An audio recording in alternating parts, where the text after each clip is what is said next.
కవిత్వం అర్థం చేసుకోవాలంటే అసలు కవిత్వం ఎవరైనా ఎందుకు రాస్తారండి? కవిత్వం ఎందుకు రాయాలి? ఇప్పుడు సార్ రాశారు కవిత్వాన్ని ఎందుకు రాస్తారు? రాసేవాళ్ళు ఉంటారు, అల్లేవారు ఉంటారు. కవిత్వాన్ని రాసేవాళ్ళు రాజులు అవుతారు. మా కళ్యాణరావు గారు చెప్పారు. ఆధునిక నాటక మూలాలని ఒక చిన్న పుస్తకం ఉంటుంది. ఆ పుస్తకంలో మొదటి పేజీ ఇట్లా కవర్ పేజ్ తిప్పేగానే ఒక 4 లైన్లు కనిపిస్తాయి. అక్కడ ఆ 4 లైన్లు ఏముంటాయంటే, మా అయ్య అల్లిన దాన్ని వాని అయ్య రాసిండు. మా అయ్య అంటే ఇక్కడ కళ్యాణరావు వాళ్ళ అయ్య కాదు. మా అయ్య అంటే చదువురాని వారి అందరి అయ్యలు అని. మా అయ్య అల్లిన దాన్ని వానయ్య రాసిండు. వానయ్య అంటే చదువు వచ్చి రాసినటువంటి వాళ్ళ అయ్యలు అని. మా అయ్య అల్లిన దాన్ని వానయ్య రాసిండు. రాత రాజయ్య కూసున్నది, అల్లిక అంటరానిదయ్యింది అని రాశాడు. ఈ అల్లిక వారసత్వం ఉంటుంది ఒకటి. అంటే కవిత్వాన్ని అల్లుతారు, చదువు రాదు కనుక అల్లుతారు. ఎట్లా అల్లుతారు? జీవితం నుంచి అల్లుతారు. మరి చదువురాని వాళ్ళు రాసింది అల్లింది కవిత్వం కాదా అంటే అద్భుతమైన కవిత్వం.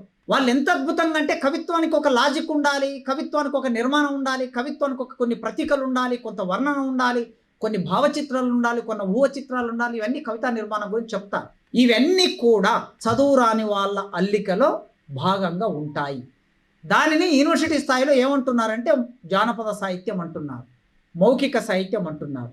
ఈ జానపద మౌఖిక సాహిత్యం అంతా కూడా చదువురాని వేల సంవత్సరాల నుంచి మన తాత ముత్తాతలు అల్లినటువంటి వాళ్ళు కవిత్వాన్ని అల్లుతారు, చదువు వచ్చిన వాళ్ళు రాస్తారు.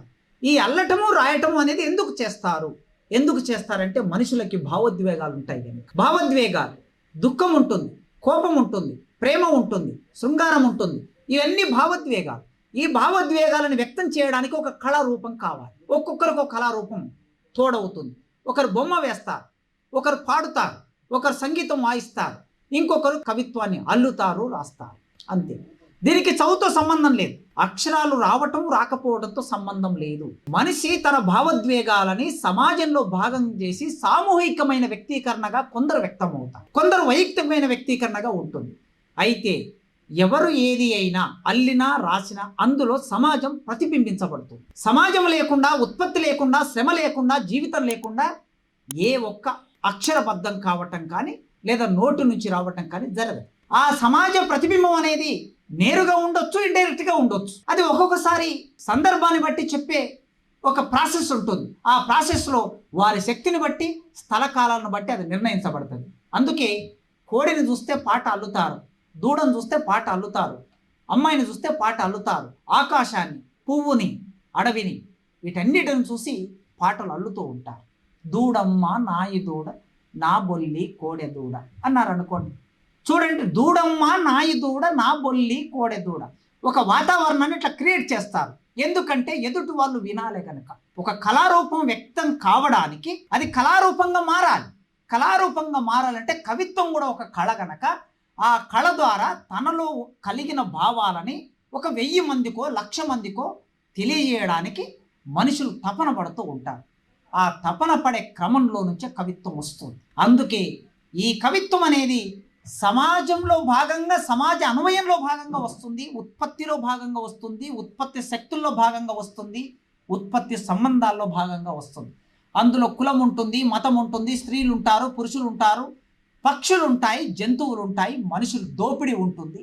ఇవన్నీ కూడా కవిత్వంలో భాగమవుతాయి. చీటీ చీర కట్టుకోని చంద్రన్న, చేను గొయ్య నేను ఓతిరో చంద్రన్న, వాడు చూసే చూపులాకు చంద్రన్న, చీటీ చీర సిరిగి పాయరో చంద్రన్న.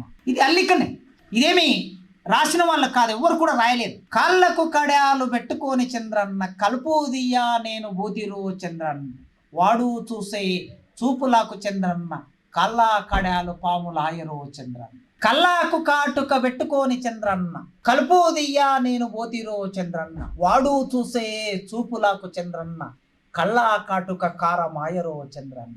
ఇది ఇట్లా పోతూ పోతూ మా గద్దరన్న ఏం చేశాడంటే, వాడు చూస్తూ ఉన్నాడు. చివరికి గొడ్డలి భుజాన పెట్టుకోని చంద్రన్న, వాడి ముందు నీళ్లు చుంటురో చంద్రన్న. ఇక అప్పుడు ముగింపు, విప్లవ కవులు ముగింపు ఎట్లా ఇస్తారు అంటే, ఆ గొడ్డలి భుజాన పెట్టుకునేసరికి వాడేం చేశాడు, గొడ్డల్ని చూసేసరికి వాడు పారిపోయిండు అని ముగించాడు. ఒక జానపదం అంటే ఒక మౌఖిక సాహిత్యంలో అల్లుకున్నటువంటి దాన్ని తీసుకొని ఎట్లా దాన్ని రూపం మార్చారు, ముగింపు ఎట్లా ఇచ్చారు. సో ఇట్లా అక్కడ అది కళ్ళ కాటుకైనా, కాళ్ళ కడాలైనా, లేదా చీటి చీరైనా ఏదైనా సరే ఒకదాన్ని మరో దానితో పోలిక చేస్తూ వచ్చారు. ఆ పోలిక చేయటం మూలంగా ఒక రిధం ఉంటుంది. ఆ రిధం ద్వారా మనం ఏం చేస్తాం, వింటూ ఉంటాం, అది వినసొంపుగా చేస్తాం. అందుకే గుర్రం జాషువా అయినా, నన్నయ్య అయినా, తిక్కనైనా, అల్లసాని పెద్దనైనా, గద్దరైనా కవిత్వాన్ని ఎందుకు ఎంపిక చేసుకున్నారు? అది ఒక కళారూపం గనక ఆ కళారూపాన్ని ఎంపిక చేసుకున్నారు. మీరెవరైనా కవిత్వం రాయొచ్చు, చాలా సింపుల్గా రాయొచ్చు. ఎవరికి అర్థం కాని పద్ధతిలో రాయటం అనేది చాలా మంది చేస్తూ ఉంటారు. వ్యాఖ్యానం చెప్తే తప్ప అర్థం కాని కవిత్వం, అర్థం కాని వ్యాసం రాసే వాళ్ళు ఉంటారు. శ్రీశ్రీ గారు ఒక సందర్భంలో రాశారు, అందరికీ అర్థమయ్యేటట్లు రాయటం చాలా కష్టము, ఎవరికీ అర్థం కాకుండా రాయటం చాలా సులభము. ఎవరికీ అర్థం కాకుండా రాయాలంటే విశ్వనాథ సత్యనారాయణ చదవండి, అందరికీ అర్థమయ్యేటట్లు రాయాలంటే మీరు గురజాడ అప్పారావుని చదవండి అన్నాడు శ్రీశ్రీ. కనుక ఎవరికి అర్థం కాకుండా మర్మంగా రాసే వాళ్ళు ఉంటారు.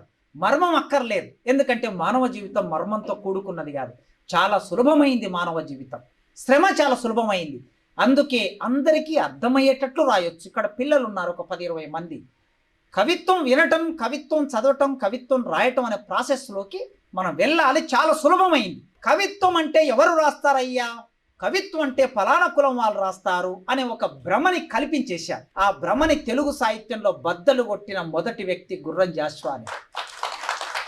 ఆ భ్రమ నుంచి బయటకు తీసుకొచ్చాడు. అందుకే మీరు ఎవరికైనా భ్రమ ఉంటే, కవిత్వం కొందరే రాస్తారు, పండితులు రాస్తారు, బాల వ్యాకరణం తెలిసి ఉండాలి, అలంకార శాస్త్రం తెలిసి ఉండాలి, కావ్యాలంకార సంగ్రహం తెలిసి ఉండాలి, ఛందస్సు తెలిసి ఉండాలి, అప్పుడు మాత్రమే కవిత్వం రాస్తాం అని అనుకునే భ్రమ ఉంటే దాన్ని పటాపంచలు చేసేయండి.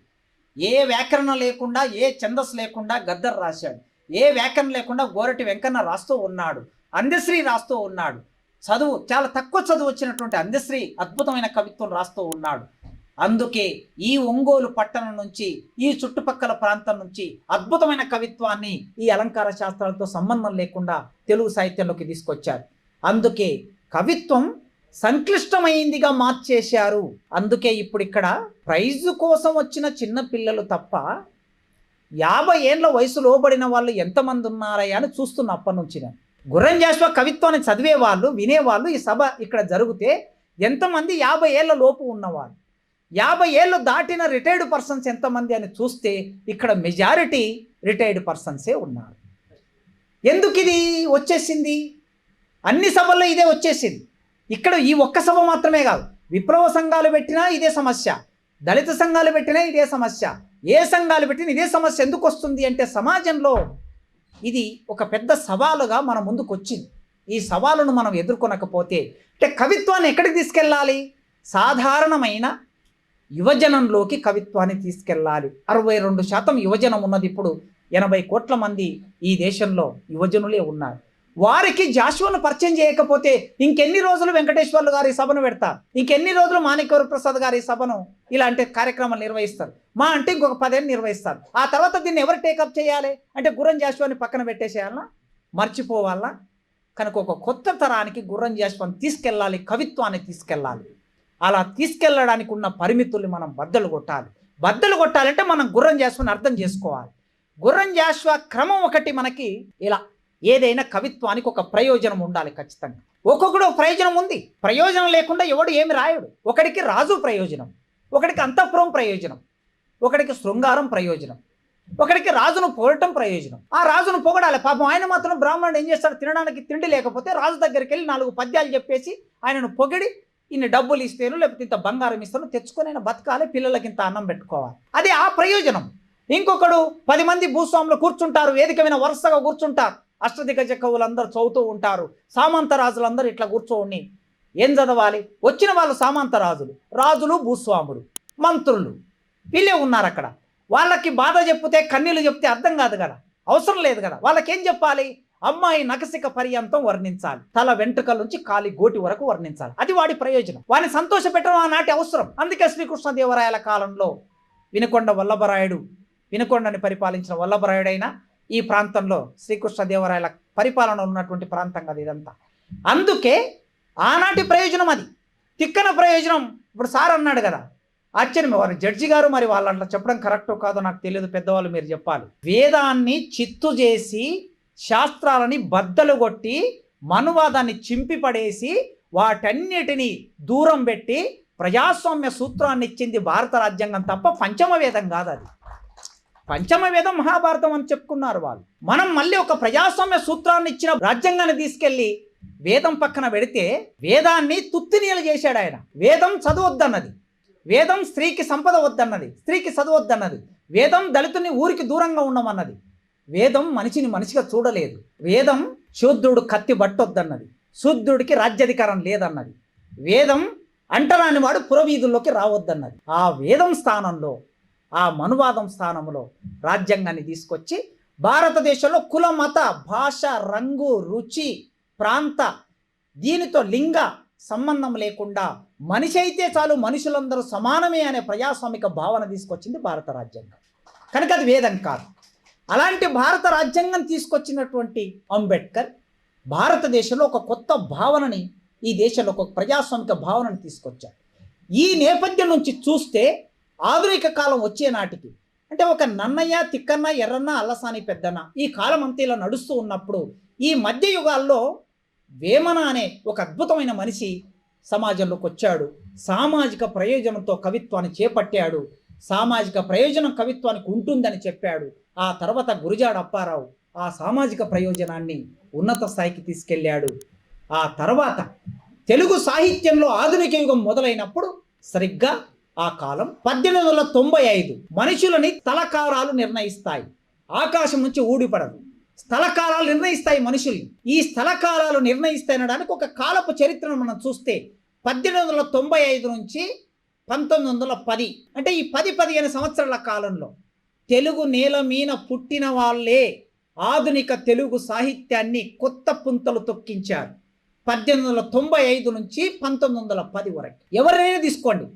కృష్ణశాస్త్రి, దేవులపల్లి కృష్ణశాస్త్రి, బాలగంగాధర్ తిలక్, విశ్వనాథ సత్యనారాయణ, కవికొండల, గుర్రం జాషువా, ఇట్లా అందరూ శ్రీశ్రీతో సహా ఈ కాలంలో పుట్టిన వాళ్ళు. సరిగ్గా 1895లో పుట్టిన గుర్రం జాషువా, అలా నడయాడుతున్న గుర్రం జాషువా ఈ కాలంలో కవిత్వం కాస్త ఒక కొత్త పద్ధతిలోకి వెళుతూ ఉన్నప్పుడు సాహిత్యం చదువుకోవటమే కష్టమైన ఆ కులంలో పుట్టినవాడు, చదువుకు వెళ్ళటమే కష్టమైన ఆ కులంలో పుట్టిన వాడికి ఈ దేశంలో క్రైస్తవం అనే ఒక భావన, క్రైస్తవం అనే ఒక మిషనరీ, క్రైస్తవం అనే ఒక పాఠశాల, క్రైస్తవం అనే ఒక దావకాన లేకపోతే ఈ మనుషులు ఈ దేశంలో బతికేవాళ్ళు కాదు. అలాంటి ఒక క్రైస్తవ మిషనరీ పాఠశాల అప్పటికే తన తల్లిదండ్రులు క్రైస్తవులుగా ఉండటం మూలంగా వారికి పుట్టిన గుర్రం జాషువా చదువుకోవడానికి అక్షరాలు అందాయి. అదే మా పాలమూరు జిల్లాలో లేదా నాగర్ కర్నూలు, ఇప్పుడు మా నాగర్ కర్నూలు జిల్లాలో మా వైపు క్రైస్తవం లేదు. మా వైపు అక్షరాల్లోకి వచ్చిన వాళ్ళు ఎవరయ్యా అని ఇట్లా మొత్తం వెతికి చూస్తే ఒక 20-30 లక్షల మంది ప్రజలు ఇట్లా వెతికి చూస్తే ఒక మహేంద్రనాథ్ కనిపిస్తాడు. 1940-50ల కాలంలో చదువులోకి వెళ్ళిన మినిస్టర్, తెలుగుదేశం గవర్నమెంట్లో మినిస్టర్గా పనిచేసిన ఒక మహేంద్రనాథ్ కనిపిస్తాడు. ఆ తర్వాత చదువుకున్న వాళ్ళు ఎవరయ్యా అంటే ఎవరు లేరు. మళ్ళీ మా జనరేషన్ వచ్చేసరికి చదువే మాకు అందలేదు. మా దళితులకి, మాదిగలకి చదువు అందలేదు మాకు. అందుకే ఈ ప్రాంతానికి ఉన్న ఒక ప్రత్యేకత ఏమిటంటే ఎక్కడెక్కడైతే క్రైస్తవం ప్రవేశించిందో అక్కడక్కడ మానవ జీవితంలో ఒక అద్భుతాన్ని సృష్టించింది. ఆ క్రైస్తవం మనిషిని ముట్టుకున్నది, అక్షరాలు నేర్పించింది, వైద్యం చేసింది, మనిషిని ఒక సంస్కారవంతుడిగా తీర్చిదిద్దింది. ఆ అవకాశం వలన గుర్రం జాషువా అక్షరాలు నేర్చుకుంటున్నాడు. అంత క్రైస్తవం ఉన్నా కూడా పుట్టిన కులం వలన తండ్రి అనుభవించాడు, తల్లి అనుభవించింది, చివరికి ఆయన కూడా ఆ వివక్షను అనుభవించాడు, పాఠశాలల్లోనే అనుభవించాడు. అలా అటువైపు కొందరు, ఇటువైపు కొందరు, సవర్ణులు ఇటువైపు, కింది వాళ్ళు అటువైపు, మధ్యలో ఒక బెంచ్ వేసి పాఠాలు చెప్పారు. అలాంటి జీవితం మనిషిని కుత ఉడికేటట్లు చేసింది. కన్నీళ్లు కతికిన మనిషికి అది కుత ఉడికింది ఆ జీవితం. ఆ కుత ఉడికినప్పుడు ఈయన ఎక్కడి నుంచి వచ్చాడు? అల్లిక వారసత్వం నుంచి వచ్చాడు. ఈ అల్లిక వారసత్వం నుంచి చదువులో నెమ్మదస్తుడు, చదువు ఎక్కువగా చదివేవాడు కాదు. ఆటలు, పాటలు, బొమ్మలు వేయటం ఇలాంటి పనులలో ఎక్కువగా ఉండేవాడు. సహజంగా ఆ బాల్యములో తనను ఎటువైపు ప్రేరణ జరిగిందో అటువైపే ప్రయాణం చేశాడు. ఈ బాధ నుంచి బయటపడడం కోసం తన స్నేహితుడితో కలిసి ఊళ్ళన్నీ తిరుగుతూ, పచ్చిక బయళ్ళ మీద కూర్చుంటూ, పక్షుల కిలకిల రావాలు చూస్తూ, ప్రాకృతిక సౌందర్యాన్ని ఆస్వాదిస్తూ, ప్రవహిస్తున్న నీళ్లను చూస్తూ ఆ ప్రకృతిలో లీనమైపోయాడు మనిషి. ఆ బాల్యము ఆ ప్రకృతిలో లీనమైపోవటం మూలంగా మెల్లగా పద్యాలు చదవటం, సహజంగా ఆయనకి ఆ కాలంలో క్రైస్తవం పరిచయం అయిన తర్వాత ఆంగ్ల విద్య పరిచయం అయి ఇంకెక్కడికో వెళ్ళాలి. ఆయన ఆంగ్లం చదువుకొని ఒక ప్రొఫెసర్ కావటము, ఒక జడ్జి కావటము, లేదా విదేశాలకు వెళ్ళిపోవటము కావాలి. తండ్రి పాస్టర్, కానీ అటు కాకుండా ఆయన ఆలోచన ఒకవైపు దేశభక్తి, విపరీతమైన దేశభక్తి ఉంది ఆయనకి. ఆ విపరీతమైన దేశభక్తి వలన యక్షగానాలు వినటం వలన అవధాన విద్యను చదవటం, అవధాన విద్యను వినటంతో పద్యాల వైపు వచ్చాడు, హైందవ పద్యాల వైపు వచ్చాడు, హిందూ మతానికి సంబంధించిన ఆలోచన వైపు వచ్చాడు. ఇట్లా వచ్చాడు గనక చర్చి కూడా ఆయన మీద కోపగించుకున్నది. చర్చిలో ఆశ్రమం లేకుండా వెలివేస్తే మసీదు ఆశ్రమాన్ని ఇచ్చింది. అంటే హిందూ మతం ఒకవైపు వెలివేసింది, క్రైస్తవ మతం మరోవైపు వెలివేసింది, ఇస్లాం మతం ఆశ్రయం ఇచ్చింది. ఇక్కడ మతం ఆశ్రయం ఇచ్చిందో మతంలోకి వెళ్ళలేదు, మసీదు ఆశ్రయం ఇచ్చింది ఆయనకి. ఆ మసీదులో ఉండి పుస్తకాలు చదువుకున్నాడు, ఆ మసీదు నుంచి జ్ఞానాన్ని పొందాడు. సూఫీ అనే ఒక తత్వం ఉన్నది మనకు మధ్యయుగాల్లో, ఆ సూఫీ ఇచ్చిన తత్వాన్ని కూడా తన జీవితంలో భాగం చేసుకున్నాడు. ఒక గుర్రం జాషువాని మనం ఆయన రాసిన పద్యాలని అక్కడి వరకు అర్థం చేసుకోవటం అంటే, ప్రతి మనిషికి ఒక చరిత్ర ఉంటుంది. శ్రీశ్రీ రాశాడు, ప్రతి సమాజానికి ఒక చరిత్ర ఉంటుంది, ఆ చరిత్రకు ఒక చలనం ఉంటుంది, ఆ చలనములో నీవెక్కడ నిలబడతావు అనే దాన్ని బట్టి నీకు ఒక చరిత్ర ఉంటుంది అన్న. ఈ తెలుగు నేలకు సంబంధించిన చరిత్ర, ఆ చరిత్ర చలనం, ఆ చలనంలో గుర్రం జాషువా నిర్మాణమయ్యాడు. ఆ నిర్మాణమయ్యే క్రమంలో తెలుగు సాహిత్యం చదువుకోవాలనుకుంటే సంస్కృతం చదవాలి, ఎందుకంటే పద్యాలు అర్థం కావాలంటే సంస్కృతం వచ్చి ఉండాలి. సంస్కృతం చదువుకోవాలంటే కూడా అవకాశం లేదు. అంబేద్కర్ సంస్కృతం చదువుకోవాలనుకున్నాడు 7th క్లాస్లోనే, కానీ కులం వలన, తక్కువ కులం వాడు కావటం మూలంగా నీకు సంస్కృతం నేర్పడం కుదరదు అని అంటే వేరే భాష నేర్చుకున్నాడు. గుర్రం జాషువా సంస్కృతం చదువుకోవాలనుకున్నాడు, కానీ సంస్కృతం నేర్పలేదు, బడిలో నేర్పలేదు, నేర్చుకునే అవకాశం లేదు. అట్లా తన దగ్గర వాళ్ళ ద్వారా, తన మిత్రుల ద్వారా సాహిత్యాన్ని చదువుకుంటూ ఎదిగినటువంటి వాడు ఇక్కడి నుంచి విసిరి కొడితే ఎక్కడికి వెళ్ళాడు? గోదావరి నది తీరానికి వెళ్ళాడు. గోదావరి నది రాజమండ్రి, నన్నయ్య కవిత్వం రాసిన ప్రాంతం, రాజరాజ నరేంద్రుడు పరిపాలించిన ప్రాంతం. ఆ గోదావరి నది తీరంలో ఒక 5 సంవత్సరాలు ఉండి అక్కడి సాహిత్యాన్ని, అక్కడి మనుషుల్ని, అక్కడి పరిపాలన విధానాన్ని, అక్కడి చరిత్రని చదవటం మూలంగా అర్థం చేసుకోవటంతో మరింతగా కవిత్వానికి దగ్గరయ్యాడు. అట్లా దగ్గరవుతున్న ఈ క్రమం ఒకటి మన కళ్ళ ముందు కనిపిస్తున్నప్పుడు తెలుగు సాహిత్యం ఎలా నిర్మాణం అవుతున్నది? దేవులపల్లి కృష్ణశాస్త్రి అని ఒక కవి, దిగిరాను దివి నుంచి భూమికి, నవ్వి పోదురుగాక నాకేటి సిగ్గు అని కవిత్వం రాస్తున్న రోజులని. మరోవైపు పదండి ముందుకు తోసుకపోదాం పైకి అని అభ్యుదయ కవిత్వం రాస్తున్న శ్రీశ్రీ ఇంకోవైపు. మరోవైపు 1000 పడగలు రాసి ఎప్పుడైతే ఈ సమాజాన్ని వెనకకు నెట్టిన ఆలోచన ఉన్నదో, ఆ వెనకకు నెట్టిన ఆలోచనని కథల ద్వారా, కవిత్వం ద్వారా, పద్యాల ద్వారా, నవలల ద్వారా, నాటకాల ద్వారా మళ్ళీ ముందుకు తీసుకురావడానికి ప్రయత్నం చేస్తున్న విశ్వనాథ సత్యనారాయణ. 3 పద్ధతుల్లో తెలుగు సాహిత్యం కొనసాగుతూ ఉన్నది. ఈ 3 పద్ధతుల్లో, 3 స్రవంతుల్లో తెలుగు సాహిత్యం కొనసాగుతున్నప్పుడు కవిత్వానికి దగ్గరైన గుర్రం జాషువా, ఎవరైనా సరే మీ గురువులు ఎవరయ్యా అంటే వరప్రసాద్ గారిని అడిగితే వారి గురువుల గురించి చెప్తాడు, నన్ను అడిగితే నా గురువుల గురించి చెప్తా, ఎవరిని అడిగినా సరే మన గురువుల గురించి చెప్తాం.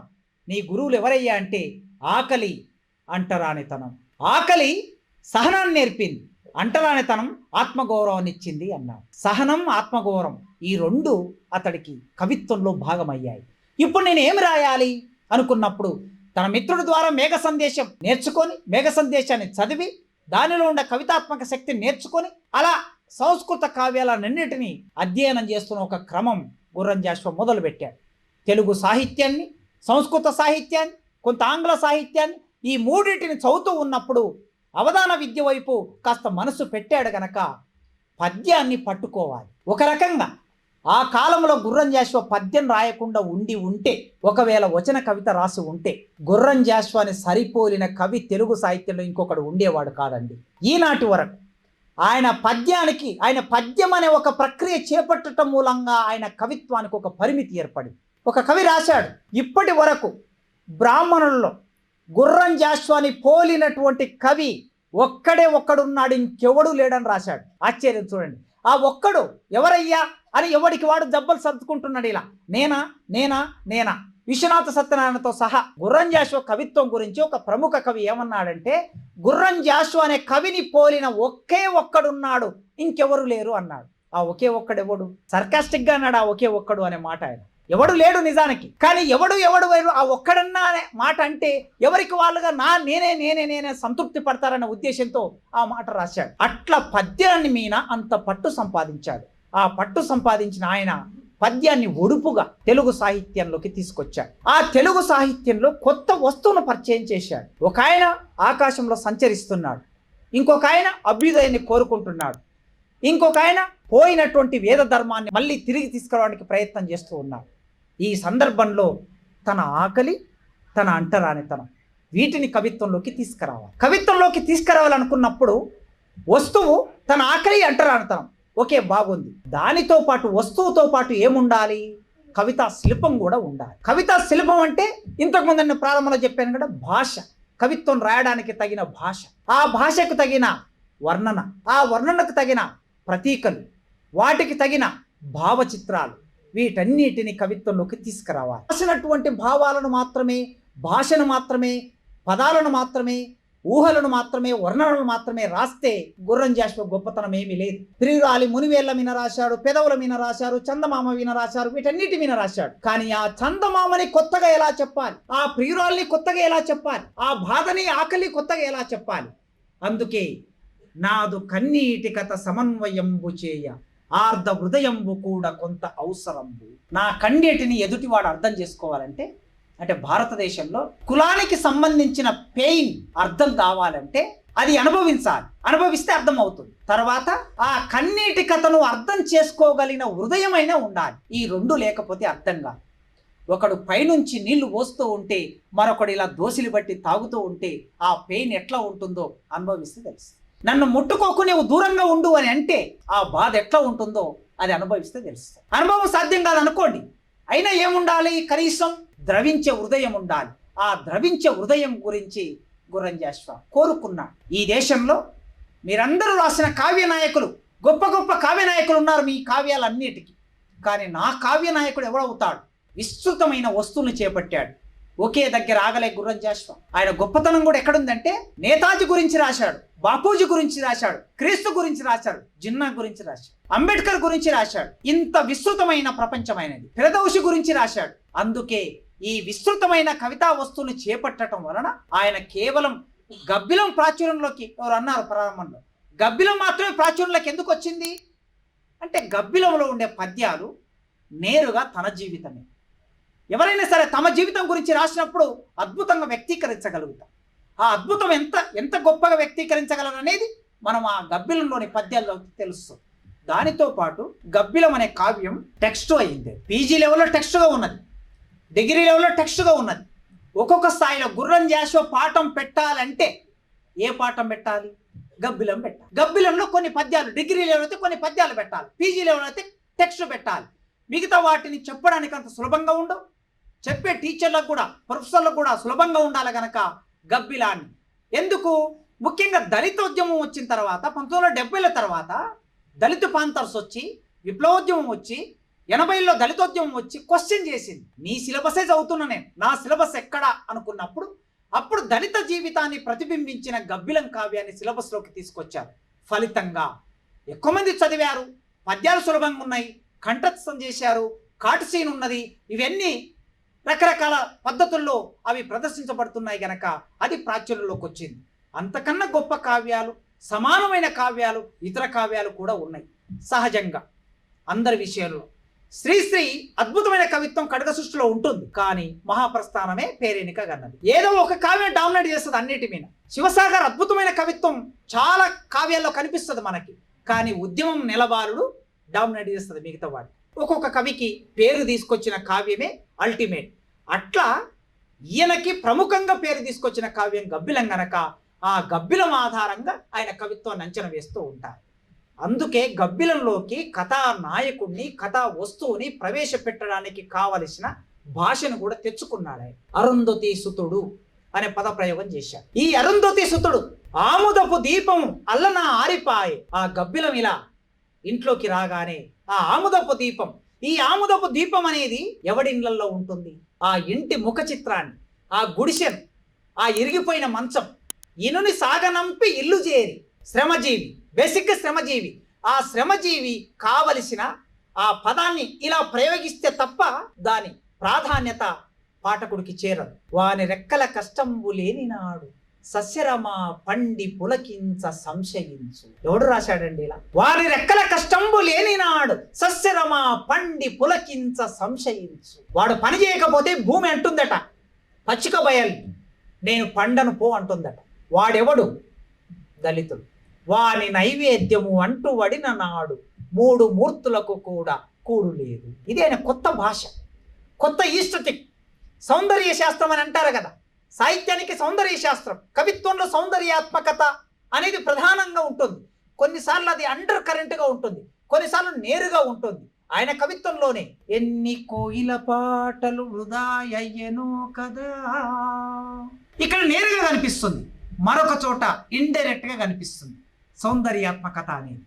అట్లా ఆ శ్రమ జీవితాన్ని చెప్పడమే ఒక సౌందర్యాత్మకత. వాని నైవేద్యం అంటూ వడిన నాడు 3 మూర్తులకు కూడా కూడు లేదు. వాడు నీకు చెప్పులు గుట్టి జీవనం చేశాడు, నిరాకరింపలేదన్నాడు. అప్పు వడ్డది సుమి భరతావని వాని సేవకు అన్నాడు. ఇది ఎవరు రాయగలడు చెప్పండి? ఆ కులంలో పుడితే తప్ప, ఆ చెప్పుకు సంబంధించిన సౌందర్యం తెలిస్తే తప్ప, దాని అన్నం తెలిస్తే తప్ప రాయలేరు. భరతవీరుని పాదము కందకుండ చెప్పులు కుట్టి జీవనంబు చేయు నిరాకరింపలేదన్నాడు. అప్పు వడ్డది సుమి భరత. ఎన్ని రోజులు అప్పు వడ్డది? ఈనాటికి అప్పు వడ్డది. ఈనాటి కాదు, ఎన్నటికైనా సరే. ఎందుకంటే శరీరంలో అతి తక్కువగా భావంతో చూసేది కాలు. ఆ కాలు దానికి అయ్యో నా తోటి మానవుడి కాలు ఇది, చచ్చిన పశువును కోసి చర్మాన్ని తీసుకొచ్చి లందలో నానబెట్టి తంగడి చెక్క తీసుకొచ్చి అందులో ఒక రసాయన క్రియ జరిపి ఆ తోలును తీసి వాకిట్లో పరిచి అందంగా కత్తి తీసుకొని శుభ్రం చేసి, ఆ కత్తి తీసుకొని శుభ్రం చేసిన తర్వాత ఈ చేతులతో సున్నం పెట్టి, ఈ చేతులతో ఉప్పు పెట్టి దాన్ని శుభ్రం చేసి అందంగా తయారు చేసిన తర్వాత అప్పుడు వస్తాడు దొరవారు. అప్పుడు వస్తారు దొరవారి బిడ్డ, దొరవారి భార్య ఆ చెప్పు మీద కాలు పెట్టి అచ్చుకోయడానికి, చెప్పు కుట్టించుకోవడానికి. అలాంటి చెప్పు కుట్టినవాడు ఈ దేశానికి ఎంత సేవ చేశాడు. అందుకే ఈ దేశం జీవితాంతం అప్పు పడింది. ఇది ఒక ఈస్థెటిక్. ఈ చెప్పుకు సంబంధించిన ఒక క్రమాన్ని కవిత్వంలోకి తీసుకురావటమే ఒక అద్భుతం. అట్లే వర్గానికి సంబంధించిన సభాధ్యక్షులు చెప్పారు కదా, శ్రీశ్రీ గారు వర్గ పోరాట సాహిత్యాన్ని లేదా మార్క్సిజానికి సంబంధించిన భావనని తన కవిత్వంలో రాస్తున్నాడు. పరస్పరం సంఘర్షించిన శక్తులలో చరిత్ర బుట్టెను, ఈ ప్రపంచంలో నీవెక్కడికి వెళ్ళినా రణరంగము కాని చోటు భూస్థలమంతా వెతికిన దొరకదు, కాకుంటే కన్నీళ్లతో లేకుంటే రక్తంతో తడిసినని రాశాడుగా. వర్గ పోరాట థియరీ ఇది. వర్గ పోరాటం జరుగుతుందని మార్క్స్ చెప్పాడు, వర్గ పోరాటం జరగడం సహజమని చెప్పాడు. ఆ సహజమని చెప్పిన దాన్ని ఈయన కవిత్వంలోకి రాశాడు. శ్రీశ్రీలాగా గుర్రంజాశ్వ రాస్తే గుర్రంజాశ్వ శ్రీశ్రీ అవుతాడు తప్ప గుర్రంజాశ్వ ఎందుకు అవుతాడండి? గుర్రంజాశ్వకు ఒక దృష్టి ఉంది. ఏం దృష్టి? వాని రెక్కల కష్టంబు నాహరించి ఇనుప గజ్జల తల్లి జీవనంబు చేయు. వాని రెక్కల కష్టంబు నాహరించి ఇనుప గజ్జల తల్లి జీవనంబు చేయు. కసరి బుసకొట్టు నాతని గాలి సోక 4 పడగల హైందవ నాగరాజు. This is గుర్రంజాశ్వ. ఇలా రాస్తేనే గుర్రంజాశ్వ అవుతాడు. వాని రక్తంబు నాహరించి ఇనుప గజ్జల తల్లి జీవనంబు చేయు. ఈ ఇనుప గజ్జల తల్లి, ఈ దరిద్ర దేవత నిరంతరం బతికేటటువంటిది. ఇంత శ్రమ చేస్తే, ఇంత సంపద సృష్టిస్తే, ఈ సంపద సృష్టించిన దాన్ని ఒక్క మెతుకు కూడా తినలేని పరిస్థితుల్లో ఈ మనిషి నెట్టివేయబడితే ఎందుకు నెట్టివేయబడుతున్నాడు? ఆయన వర్గ పోరాటం వలన పేదవాళ్ళ సంపదని ధనికులు దోచుకొని తింటున్నారు అన్నాడు. అది మార్క్స్ థియరీ. కానీ ఈయన థియరీ ఏమిటి? 4 పడగల హైందవ నాగరాజు. ఈ 4 పడగల హైందవ నాగరాజు 4 వర్ణాలు వీన్ని దగ్గరికి రానివ్వవు, కసరి బుస కొడుతున్నాయి అనే ఒక సౌందర్యాత్మకతని కవిత్వంలోకి తీసుకొచ్చాడు. అందుకే గుర్రంజాశ్వ తెలుగు సాహిత్యంలో అన్ని రకాల సందర్భాల్లో తనతో సమానంగా కూర్చున్న కవులు, పండితులు సమానమని అనుకోని, మనసులో అనుకోని బహిరంగంగా పంచమ స్వరము అని రకరకాల పద్ధతులు అవమానించారు. వేదిక మీద అవమానించారు, వేదిక బయట అవమానించారు. అయినా ఎక్కడ కూడా ఆయన ఆత్మస్థైర్యాన్ని కోల్పోలేదు. మనం నేర్చుకోవాలి గుర్రంజాశ్వ నుంచి. ఎట్లా నేర్చుకోవాలి? ఆయన కావ్యాన్ని సృష్టించడం వలన, కవిత్వం రాయటం వలన ఎవరు ఎన్ని చెప్పినా కవిత్వాన్ని విన్నవాడు, నీ కవిత్వం చాలా గొప్పగుంది అని చెప్పినవాడు, కులం పేరు చెప్పగానే అతన్ని అవమానిస్తూ పోయినవాడు అయినా సరే నేను కవిత్వం రాస్తాను. ఎందుకు? నేను కవిని గనక. ఈ కులమతాలు గీసుకున్న గీతల్లో నేను కట్టుబడ. ఎందుకు? కవి అనే వ్యక్తి ప్రపంచానికి సంబంధించిన మనిషి. కులం వలన కవి కాదు, ప్రతిభ వలన కవి. కవిత్వం రాయటం వలన కవి. ఫలానా బ్రాహ్మణ కవి అని అననప్పుడు ఫలానా పంచమ కవి పంచమ స్వరం వినిపిస్తాడు అని అంటున్నారంటేనే భావదారిద్ర్యం ఉంది ఆ కవులకి. అందుకే ఆయన అంత బాధపడి కూడా తెలుగు సాహిత్యంలో తనకంటూ ఒక ముద్ర, తనకంటూ ఒక మార్గం నిర్మాణం చేసుకొని సాహిత్యాన్ని సృష్టించాడు. అందరూ అబ్బురపడేటట్లు ఇప్పటికీ మిత్రులారా గుర్రం జాషువా మనకొక మార్గాన్ని వేశాడు. ఆ మార్గంతో ప్రయాణించటం ఆయన కోరుకున్న సమాజం ఇప్పటికి వచ్చిందా? రాలేదు. ఇంకా ఇప్పటికీ సాహిత్యంలో కుల ప్రాబల్యం, సంపదలో కుల ప్రాబల్యాలు, అధికారంలో కుల ప్రాబల్యాలు, అన్ని సందర్భాల్లో కుల ప్రాబల్యం కనిపిస్తున్నప్పుడు ఆయన కోరుకున్న సమానత్వం సమాజం రావడానికి దేశం గురించి గొప్పతనం, ఈ భారతదేశం ఎంత గొప్పదని చెప్పాడు. నిన్న వినుకొండలో చెప్తూ ఉన్నారు మన మిత్రులు అక్కడికి వెళ్ళాక. ఇక్కడ జాషువా సంస్థ వాళ్ళు పెట్టారు కార్యక్రమాన్ని, మరోవైపు బీజేపీ వాళ్ళు కూడా కార్యక్రమం పెట్టారు. నేను అనుకున్నాను ఏం చెప్తారు బీజేపీ వాళ్ళు గుర్రం జాషువా గురించి అని అంటే, గుర్రం జాషువా గబ్బిలంలో రాసిన 2వ పార్ట్లో ఈ దేశం గొప్పతనం గురించి చెప్పాడు కదా.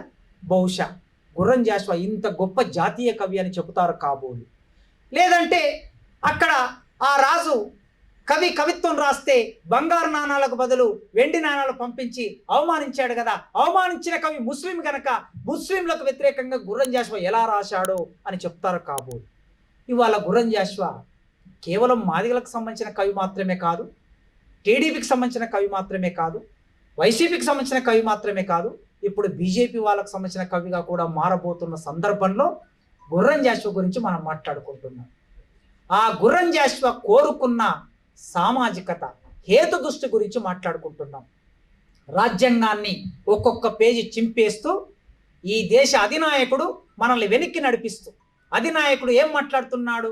శాస్త్రవేత్తల సభల్లోకి వచ్చి అధినాయకుడు ఏం మాట్లాడుతున్నాడంటే, భారతదేశంలో ప్లాస్టిక్ సర్జరీ 1000 సంవత్సరాల కిందట జరిగింది. ఇప్పుడు మీరు ఇంగ్లీష్ పరిజ్ఞానంతో మెడిసిన్తో ప్లాస్టిక్ సర్జరీ గురించి మాట్లాడుతున్నారు. 1000 సంవత్సరాల కిందట ఇండియాలో ఉన్న ప్లాస్టిక్ సర్జరీ గురించి మీరు పరిశోధన చేసి నిరూపించి ప్రపంచం ముందు ఉంచండి అంటున్నాడు. ఉదాహరణకి వినాయకుడి తలను తీసేసిన శివుడు ఏనుగు తలను తీసుకొచ్చి పెట్టాడండి, ఇదే ప్లాస్టిక్ సర్జరీ, దీని మీద మీరు పరిశోధన చేయండి అంటున్నాడు ఈ దేశ నాయకుడు. రాజకీయ సభల్లో అంటే మనకు ఇబ్బంది లేదు, శాస్త్రవేత్తల సభల్లో, ఇండియన్ కాంగ్రెస్ సభలో చెప్పాడు ఈ మాట. అదేవిధంగా టెస్ట్ టు బేబీ ఈ దేశంలో ప్రాచీన కాలం నుంచే ఉంది. కౌరవులు కుండలలో పుట్టారనే చరిత్ర మనం అంతా చూస్తుంటాం కదా. ఎప్పుడో కుండల్లో మనుషుల్ని పుట్టించినటువంటి దేశం ఇది. ఇప్పుడు కొత్తగా వచ్చినటువంటి దీని గురించి ఏమిటి, మన దగ్గర ఉన్న జ్ఞానాన్ని మీరు పరిశోధన చేయండి అని చెప్తూ ఉన్నాడు. కానీ గుర్రం జాషువా ఏతు దృష్టితో కనపడవేమిరా జగము కల్పన చేసిన గారడీడా, ముసలివాడైన బ్రహ్మకు పుట్టినారట 4 కుమారులని విన్నాము. కానీ ఆ ముసలివాడైన బ్రహ్మ ఈ సమాజాన్ని సృష్టి చేశాడని మీరు చెప్తున్నారు, ఇప్పుడు దేశ అధినాయకుడు చెప్తున్నాడు. కానీ జాషువా హేతుబద్ధమైన దృష్టితో ఈ ప్రపంచాన్ని, ఈ దేశాన్ని అర్థం చేసుకొని కనపడవేమిరా జగము కల్పన చేసిన గారడి, ఎక్కడున్నావో రా నా ముందుకురా. అందుకే ఈ దేశం నాగుల చవితి వస్తే పాముకు పాలు పోసి చీమకు పంచదార పెట్టే ఈ దేశంలో శూన్యములైన భిక్షకుని పాత్రలు ఏమేస్తుంది? 80 కోట్ల మంది పేదలున్నారు, నిత్యావసర వస్తువులు సప్లై చేస్తున్నామని చాలా గొప్పగా చెప్పుకుంటారు. 3వ అతిపెద్ద అభివృద్ధి చెందిన దేశం, 5వ అతిపెద్ద అభివృద్ధి చెందిన దేశం అని మరోవైపు చెప్పుకుంటారు. 80 కోట్ల మందికి ప్రభుత్వమే సప్లై చేస్తున్నప్పుడు ఇది అభివృద్ధి చెందిన దేశమా? కనుక హేతుబద్ధత కవికి లేకపోతే, గుర్రం జాషువాకి హేతుబద్ధత ఉన్నది. ఆ హేతుబద్ధత ఉన్న కవిని, తాత్విక దృక్పథం ఉన్న కవిని, సమానత్వ భావన ఉన్న కవిని, మానవ జీవిత శకలాలని అద్భుతంగా కవిత్వీకరించిన కవిని ఎవరెవరైనా ఓన్ చేసుకోవచ్చు.